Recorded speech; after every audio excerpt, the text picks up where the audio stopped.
welcome to another episode of the Now Show, the show for overcomers and winners where we take you on a journey to becoming the better you. And on today's episode, we're going to be discussing money habits for building wealth. And joining me to discuss this is an expert in the field and a very special person, Mr. Segun Akintemi. Hello, everybody. Welcome to the Now Show. Thank you very much. Mr. Segun Akintemi is the CEO of Page Financials, and they are an innovative financial services company. As it tells us about money and building wealth, it's going to tell us about Page as well. So, Mr. Akintemi, welcome again. Thank you very much. Thank you. Everybody's talking money, and building of wealth. So, can you please tell us what money is and building wealth? What's the relation? It's very simple. Money is just a medium of exchange of transactions, irrespective of what type of transaction it is. But when you talk about wealth and building wealth, it's about actually utilizing the value and actually creating value from that exchange that will transcend many generations. That will transcend many generations. Yes. You know, never a time has it become more important to discuss about this building of wealth. Definitely. Because I was thinking the other day and I thought, things have actually changed. The way we were and the way we are with our children. Yeah. We grew up knowing that we had to take care of our parents. Yes. And many of us, of course, did that and are still doing that. Yes. But the children of nowadays... Nobody has your time. Nobody has your time. So you need to start building wealth for actually your own future. Yes. And even the future of the children unborn. That's right. So what happens is that we tend to have what I call misplaced priorities. And the starting point is to ask yourself, are you a rich man? Are you a wealthy man? Are you a rich man or are you a wealthy man? So what's the difference between the two of them? There's a massive difference. Riches are non-valuable possessions. But when you define wealth, wealth is when someone has valuable possessions. And what do you define as valuable? Valuable possessions are possessions that can actually continue to generate enough revenue for you. But riches they are possessions, because like I said, money is just an exchange. But the use of money for creating value is what would make you wealthy. Okay. So, use of money for creating value is what makes you wealthy. Okay. So you could actually find yourself having billions of naira and still very poor. Because that money... Billions of naira. Billions of naira are still very, very, very Please give me those billions first. Because for as long as you don't create value from the money you have, then that money is useless. So you must be able to create value. So valuable possessions is what makes you wealthy. It's not the riches. It's not the money in your bank account. So you have to first ask yourself, to what value am I utilizing the money? And I can also liken it, because I have a background in technology, I can always liken it to technology. A lot of people acquire the best of computers. Okay. A lot of people acquire the best of phones. Okay. But you ask yourself, it is not about the technology you have. It is the use of the technology that drives automation. And that's what makes you an innovative, technology-driven organization. So it's not about the acquisition of the technology. So people spend a lot of time acquiring riches, but they don't spend enough time actually creating wealth from those riches. So how do you start the journey of creating wealth from the money that you're acquiring? How do you go about starting this journey? The starting point is the mindset. Okay. So first you have to have a mindset of wanting to ensure that as much as possible you want to build that fortune. Okay. So you have to have a mindset of wanting to create value. So irrespective of what you have, you have 1,000 naira and you ask yourself, so to what use do I put this 1,000 naira? Okay. Do I put it in an investment? Saying the man with 1,000 naira can actually build wealth? You can build wealth. And someone with 1,000 naira can be wealthier than even someone that has 1 million. Wow. So wealth is actually, when you're wealthy, you find yourself in a comfort zone because you've been able to create value with the little you have. Okay. But if everything is still driven by your bank balances, what happens is that, seriously, those things are not put to use. Is what you put to use that would actually create value. And, I tend to liken it to when people say, oh, I have a lot of experience. But the truth and the reality is that when you think you have a lot of experience and you have not applied the learning from the experience and actually put it to work, that experience is useless. It's useless. So if you have 25 years working experience and, the learnings from that experience. So for instance, we all went through, I would say some people went through hell last year. Yeah. Based on the pandemic. That's right. But we are going into 2021 and you're asking yourself, what have you learned from last year? Now, it's not just the learning. So how are you going to put the learnings into practice this year to ensure you don't make those mistakes? Okay. But a lot of times we're making the same mistake over and over again. Because man is always quick to forget. Yes, no doubt about that. And we tend to say, oh, let's just have faith in God. I think it's James 2:26 that says faith without works is dead. Is dead. Yes. So that's true. If you do not actually put things into action, so someone comes and says, I'm hungry, and you say, I'll pray for you. That's not the solution. You need to. It's not about just praying for him. You need to put it to action. So the same thing about wealth. Okay. If you have a lot of money, you need to put that money into action such that it can create value. I define wealth as valuable possessions and riches as non-valuable possessions. So what are these valuable possessions that I need to have in order for me to build wealth? Let me give you a typical scenario. Okay. Nowadays, people are coming up, people have terminal illnesses. In fact, even COVID is costing so much money to treat now. Yes, most definitely. Here is somebody who thinks, I have a tidy sum of money put away. And boom, you have COVID or a terminal illness and you get to the hospital and they say, you have to pay 30 million, for example. And that will wipe out the man's account. Definitely. So, in order not to have that kind of situation, how do I build the sustainable wealth you're talking about? How do I build value? It's so simple. So, for instance, there's HMO. Okay. There's BUPA. There are so many health insurance schemes that you can embark upon. Okay. Based on what you can afford. Okay. So if you have insured yourself against that thing, which is what I'm saying, that putting money to action is not just putting money in the bank. Okay. So one of the things they need to get is medical insurance. Medical insurance. Wow. So it's always been penny wise, pound foolish when you don't invest at the right time. So you should not wait for COVID to occur. I need you to come again on that. Okay. It's always penny wise, pound foolish when you don't invest at the right time. Invest at the right time. Wow. So what happens is that you find yourself waking up to the reality of the environment and you wonder what has happened to you. If you have read this book, Who Moved My Cheese?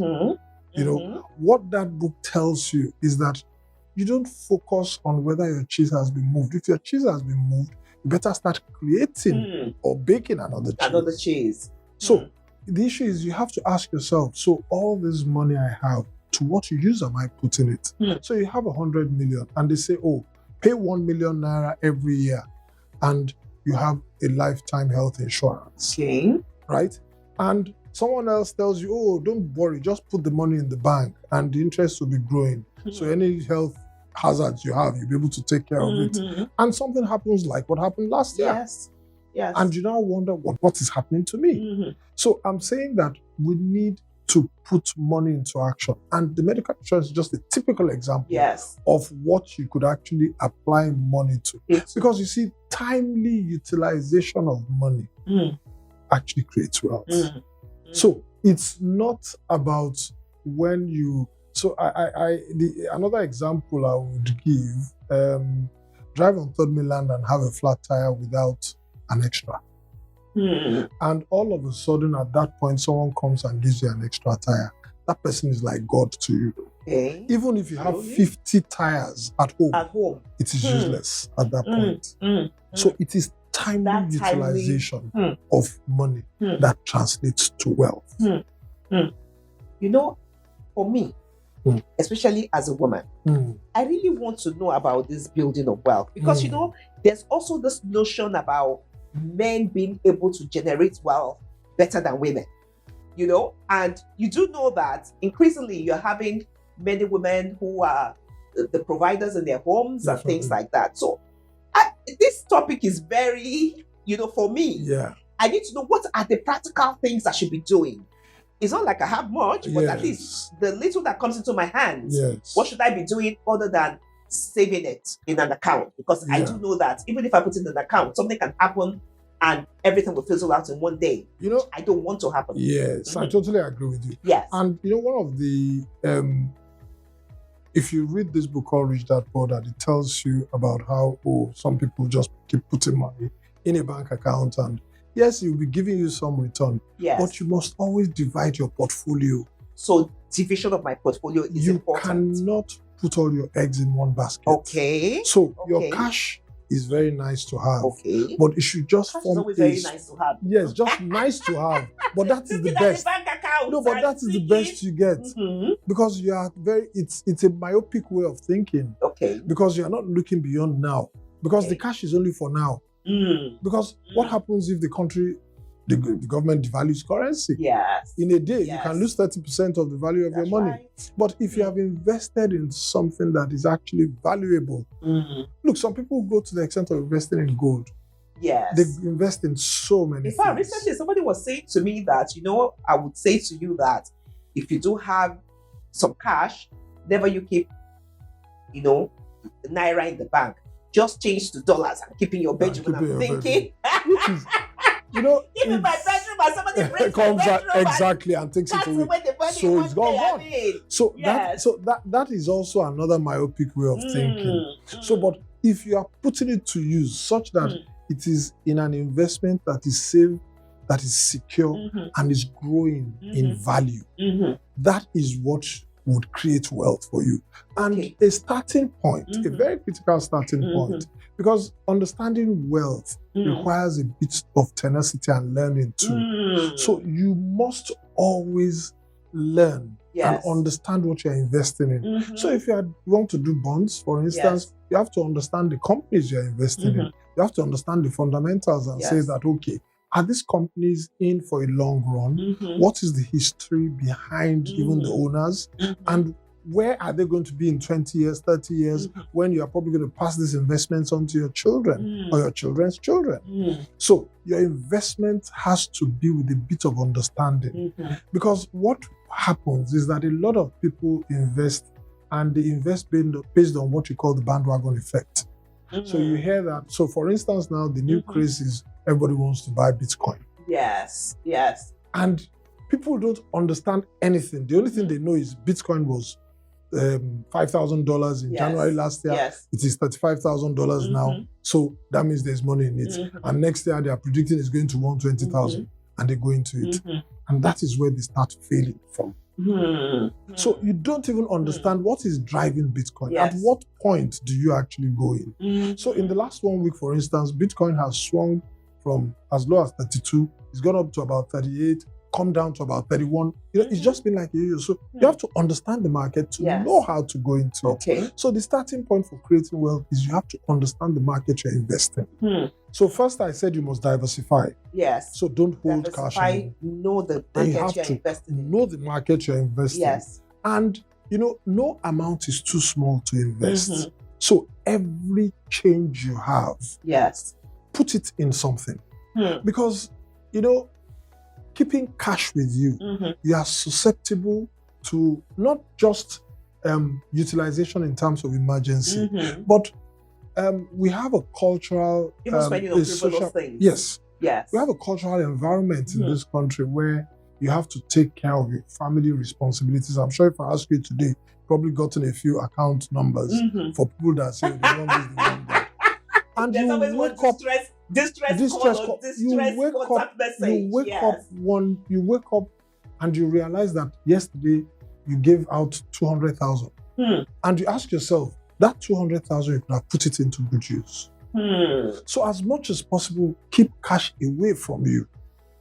So how do you balance helping people and being a nice person and building wealth? It seems to be... I'll tell you a story. Yes. And this is real life. And there's probably some guy, when I go to the office, I just give him 1,000 naira tip or 500 naira tip.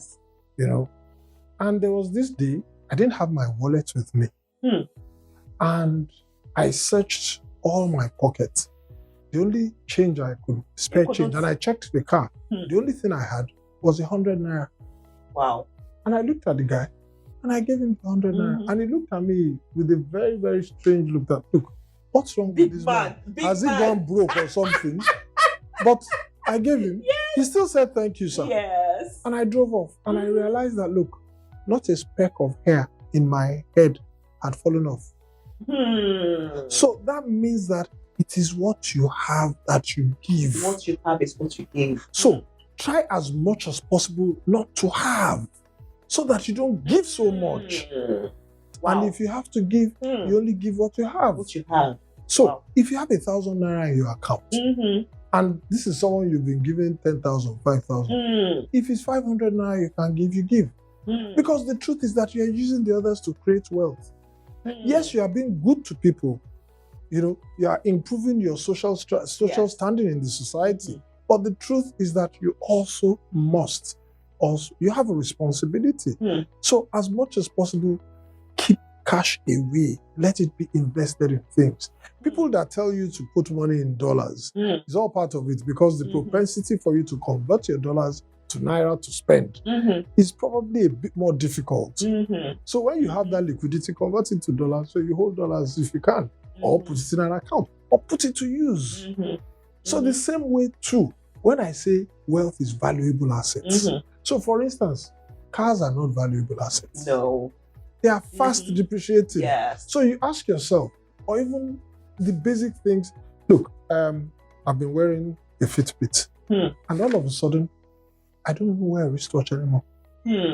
Because your Fitbit does everything. I have everything. Everything. Counts your steps. Everything. So you ask yourself, so all the watches you have, of what use? And so you can actually put it to better use. Let's do something about those your watches. That is the reality. Because I can trust the brands those the collection. Yes. So before you even, so what that tells you is that before you invest in a watch, you should have invested in things that will generate enough money to buy the watch. So that is the starting point. So you do not need to put the cart before the horse, or else you actually run into trouble. Wow. From everything that you're saying, I have one question to ask. This learning, can I do it on my own, or I need a financial planner?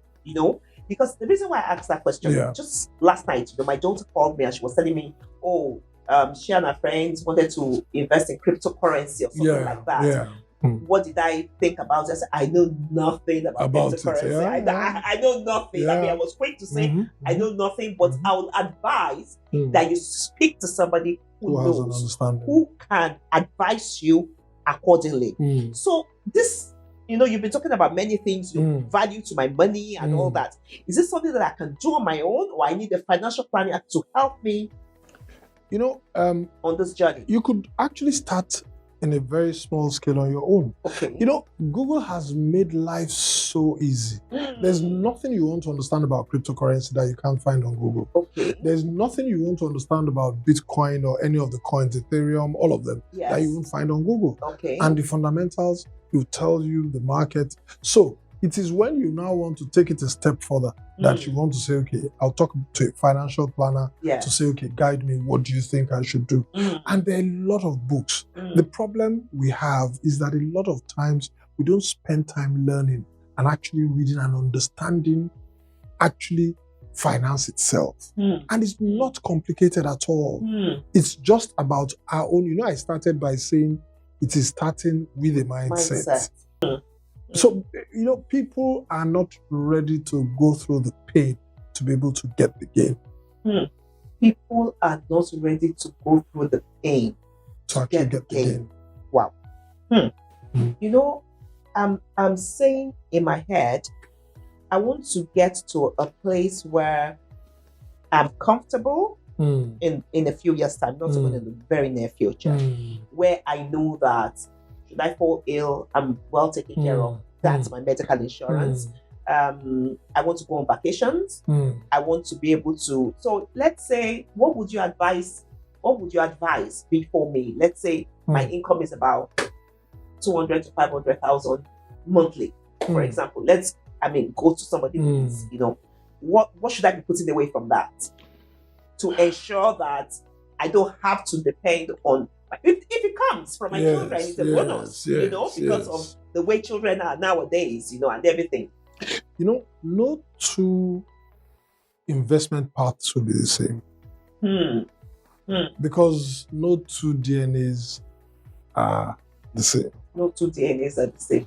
So, what your investment appetite is and your spending appetite is different from others. Yes. But what I would say is two things. One, you should prepare for turbulence. Because turbulence would come.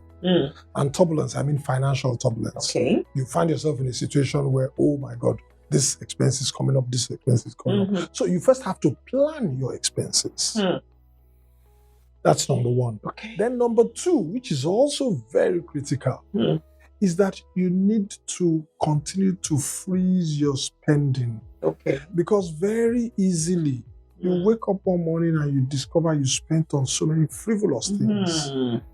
And we don't take cognizance of those things as we go along.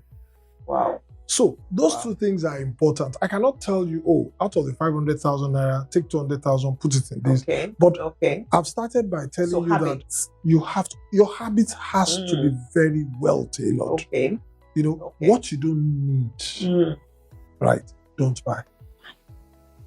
That's it's a lot of us women need that advice. Yes, you need to wake up to the reality and smell the coffee. But it's the truth. It is the reality. It is the reality. Yes. But one thing is important, and you never fail in your pursuit of building wealth. And you know, when you are intentional, for every time you reach out for that card and you want to swipe it, you think to yourself, is this thing adding value to me? If it's not adding value to you, take it back. It's not worth it. Wow. Mr. Akintemi, I mean, it's been an amazing time talking with you and picking up these tips. I mean, if you need to be intentional, you need to think, you need to not buy what you don't need. What beautiful tips. And I'm sure that you know that when we call upon you to come and give us more and more tips, because this is about wealth creation. Everybody on wealth building of wealth is a subject which a lot of people are very much interested in. You know, and we do hope that you will oblige us and come back and back and back. With all pleasure, anytime. So that we too can be like you. We're all growing. So thank you so much for being on the Now Show. Thank you very much. And you know, we do one thing on the Now Show which we call our last word. Just something you want to leave with us, you know, like leave with our viewers. Even if they don't remember everything we have discussed today, I know I picked up a few tips. So please, just the last word. My last word will be that retaining is much more important than acquiring. So don't forget, the more you retain, the better for you. Wow, retaining. Until we come your way again on the Now Show, and Apostle Oza Osho, signing off with Mr. Segun Akintemi. Thank you. Thank you very much. Don't forget to like this video. And if you haven't, subscribe to the Now Show channel today and hit the notification bell so that you do not miss any video that is uploaded. Thank you for watching.